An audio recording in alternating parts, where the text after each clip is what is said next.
নে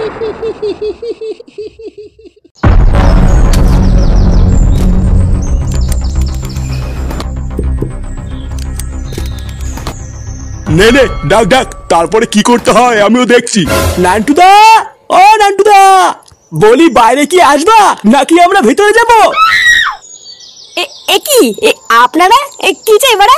কি চাই তোর ছেলেকে একবার ডাক না, তারপর তোর ছেলেকে বলছি। কেন ফাটাকে দিয়ে কি হবে? ও বাড়িতে নেই। দেখেছো কত বড় জোচ্চোর, নিজের ছেলেকে ঘরে লুকিয়ে রেখে বলছে নেই। কি হলো, জোচ্চোর কাকে বললেন? এই কেড়ে ফুটো, কার সাথে কথা বলছিস?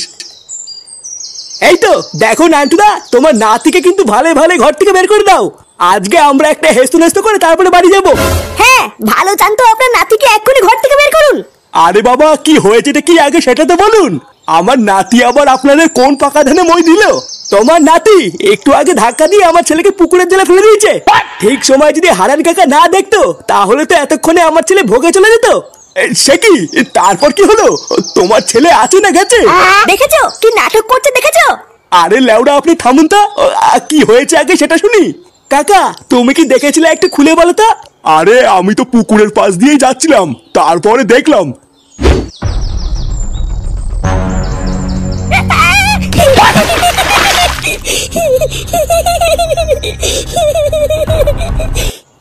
দেখো নান্টুদা, তোমাকে কিন্তু এখনো ভালোই ভালোই বলছি তোমার নাতিকে বাইরে বের করে দাও, না হলে কিন্তু এই ব্যাপারটা অনেক দূর গড়াবে বলে দিলাম।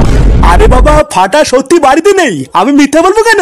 ঠিক আছে, তবে হ্যাঁ আমরা কিন্তু এটাও বলে যাচ্ছি, ফাটাকে যদি আমরা একবার হাতে নাতে ধরতে পারি ওকে নিয়ে কিন্তু সোজা পঞ্চায়েতে তুলবে বলে দিলাম।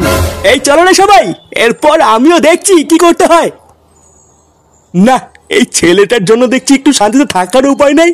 দাঁড়াও, আমি কি দেখছি ফাটা কোথায় গেল, তারপরে ছাড়ার চামড়া আমি ছাড়াচ্ছি।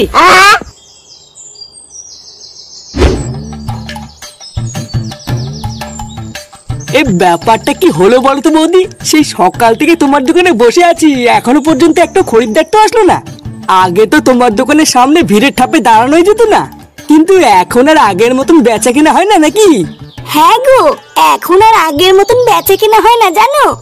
আসলে গরম পড়ছে তো, আর গরমকালে লোকে খুব একটা চপ খায় না তাই। আরে না গো বৌদি, এটা কোনো ওয়েদারের সমস্যা না। এখন 5 টাকা দামের দুটো চপ খাইয়ে যদি বলো 100 টাকা বিল হয়েছে, তাহলে কি আর কোনো খরিদ্দার থাকে? হ্যাঁ, এটা কিন্তু একদম ঠিক বলেছিস। ধুত, ভাল লাগে না, তোমরা যে কি বলো না, এমন না করলে ব্যবসা হয় নাকি?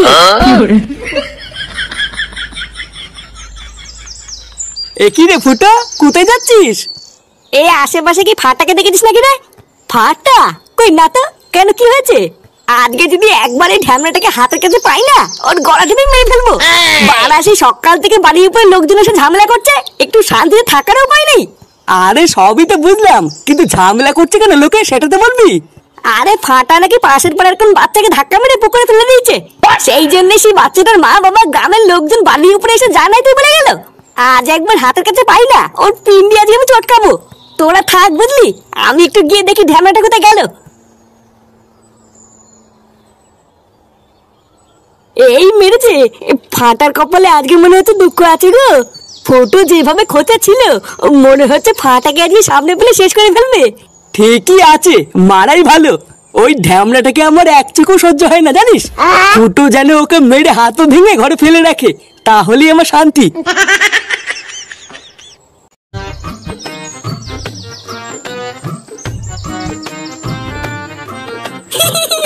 বালা সেটা ভাঙা আচার পেয়েছি, আজকে এটা নিয়ে পাতি হবে। যাই, এটা নিয়ে টুক করে কেটে পড়ি। এই তুই আমার আচার নিয়ে কি করছিস? না রাখ রাখ বলছি, আমার আচার রাখ।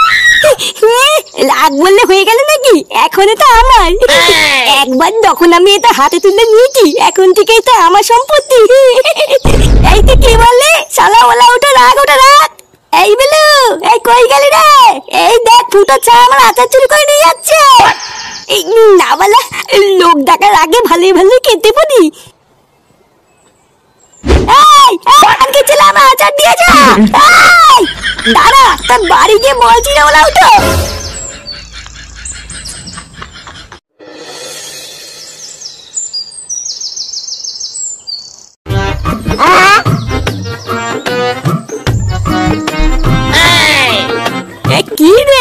সেই যে আসছি মানে গেলি, এতক্ষণ কোথায় ছিলিস?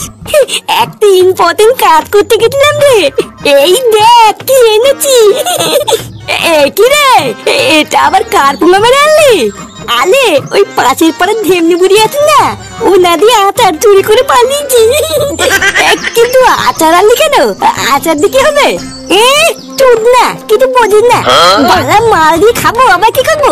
বোধা শুধু মাল আনলেই হবে, চারটা কিন্তু দাদু নিয়ে আসবে নাকি? হ্যাঁ সেটাও ঠিক। নে নে, আর সময় নষ্ট করিস না, মারবেন না মারবেন না। নান্টু, নান্টু, কই রে নান্টু? বেড়া বলছি বেড়া। আরে কি গো, ওই ঢেমনি মাসি হঠাৎ আমার বাড়িতে? এ তোর ওলা উঠে নাতি কোথায় রে? ডাক ওকে ডাক। শালা আমার উঠোন থেকে আচারের বম নিয়ে পালিয়েছে, আমি ওকে ছাড়বো না। কি বলছি কি মাসি, ফাটা তোমার আচারের বয়ম নিয়ে পালিয়েছে? হ্যাঁ তা নাই দেখে আমি তোর বাড়ি বয়ে এসে চোদনামি করছে। ডাক তো নাতিকে ডাক। কতদিন ধরে আমি আচারগুলোকে কত সাবধানে রাখছি, রোজ রোদে দিচ্ছি, আরে ওলা উঠো আজকে এসে নিয়ে গেল। কি রে বিলু, তুই দাঁড়িয়ে আছিস কেন বল? হ্যাঁ গো, বাড়ির উঠোন থেকে আচারের বয়ম নিয়ে পালিয়ে গেছে। আমি তো পিছন পিছন দৌড়ে ধরতেও গেছিলাম, কিন্তু লুঙ্গিটা বাইতে পড়ে গেছিলাম আর ধরতে পারি নাই। শুনলি তো নাতি কি করছে? মাসি তুমি চাপ নিও না, ফাটা বাড়িতে আসলে আমি কান ধরে তোমার কাছে নিয়ে যাবো, তারপর না হয় তুমি যা খুশি করো। কিন্তু এখন চিনিও না মাসি, পাড়ার লোক জড়ো হয়ে যাবে তো। তোর নাতি যদি আমার আচারের বম ফেরত না দেয়, আমি কি করি দেখিস?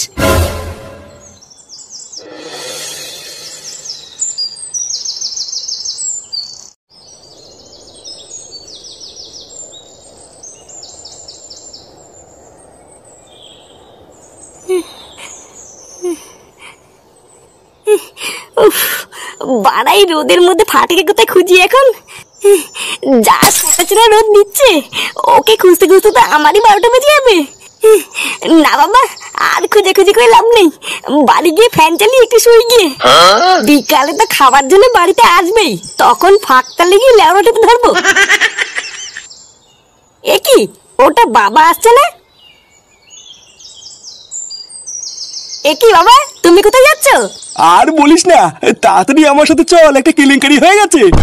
কেলেঙ্কারি হয়ে গেছে মানে কি হয়েছে? আরে গ্রামের সবাই নাকি ফাটাকে কোন জায়গা থেকে ধরেছে, ধরে গ্রাম প্রধানের বাড়িতে নিয়ে গেছে। কি বলছো? হ্যাঁ রে, শুনছি নাকি ধরে বেঁধে রেখেছে। তাড়াতাড়ি চল, না হলে কিন্তু গ্রামের লোকজন ধরে মারধর করবে। হ্যাঁ চলো চলো। এইটুকু একটা বাচ্চা যদি গ্রামের লোকজনের এত ক্ষতি করে, তাহলে গ্রামের লোকজন তো খসে যাবেই। আচ্ছা নান্টু, তোমার তো বয়স অনেক হয়েছে নাকি? তা তোমার নাতিদের এরকম বারোশো করে বেড়াচ্ছে, তো তুমি কি শাসন টাসন করো না নাকি? না মানে মোড়ল মশাই, আমি তো আমার দিক থেকে সম্পূর্ণ চেষ্টা করি, দাদু হয়ে যতটা সম্ভব আমি তো সবই করি। হ্যাঁ, তা তুমি কেমন শাসন করছো সেটা তো দেখতেই পারতেছি। একজনের বাচ্চার ধাক্কা দিয়ে পুকুরে ফেলাই দিছে, আর একজনের নাকি আচার চুরি করছে, আর ওই যে কেউটু পইড়া আছে, কেউটেরও নাকি মাল খাওয়াই দিছে। কেউটের জ্ঞান ফিরতেছে না বলে কেউটের মাও সেই থেকে কাঁদতেছে। তাহলে বলো নান্টু, এটাই হইল কি তোমার শাসন, তাই না? আর এই যে ফুটো, তা তুমি কেমন বাপ হইছো? তা এইটুকু বয়সে তোমার ছেলে রেখে তুমি এইসব শিখাও? দেখুন বাড়া, আমি কেন এইসব শিখাতে যাবো? আমার কি খেয়ে দেখো না কাজ নেই নাকি? দিন রাত এত চলন দেই, তাও ওর কোনো শিক্ষাই হয় না, তা আমি কি করবো? আর আজকে তো পুরো পাড়ার সামনে আমার মান সম্মান সব ডুবিয়ে দিল। একবার এখান থেকে বেরোক না, তারপরে আমিও দেখছি ওর কি করতে হয়। না না ফুটো, আমি কিন্তু এই লাস্ট ওয়ার্নিং দিতেছি। তুমি তোমার ছেলেরে কি করবা কি না করবা আমি জানি না, কিন্তু তোমার ছেলের নামে যদি পরের বার আর কোনো নালিশ আসে, তাহলে কিন্তু আমি তোমাদের সবাইরই গ্রাম ছাড়া করবোই বলে দিলাম। আপনি কোনো চাপ নেবেন না, ফাটার নামে আজকের পর থেকে আর কোনো নালিশই আসবে না। আজ ওর আমি এমন ভাঙবো, ওর নড়তে পারলে তো লোকে এসে নালিশ করবে। পুরো গ্রামের লোকের সামনে আজকে তুই আমাকে এই দিন দেখালি, চুদির ভাই। ফুটো ফুটো ছাড় ছাড়।